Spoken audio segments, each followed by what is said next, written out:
Majko, ty si sa kde vybral s tým batohom? Chystám sa do tábora. A čo je to za tábor?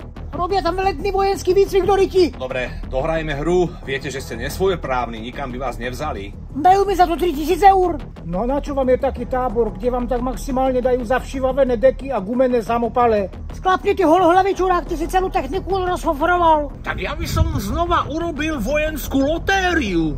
Ty drž hubu, Igorko, ty si už robil očkovaciu šaškáreň. Chlapi už tam ticho, lebo mi z tých vašich politických žvástov praskne mozog. Ja by som ich rovno hnal do zákopov dezolátov, opice, potkany a svine. A ty už toľko nenadávaj, Jaroslav. Môžeš byť rád, že si iba v ústave.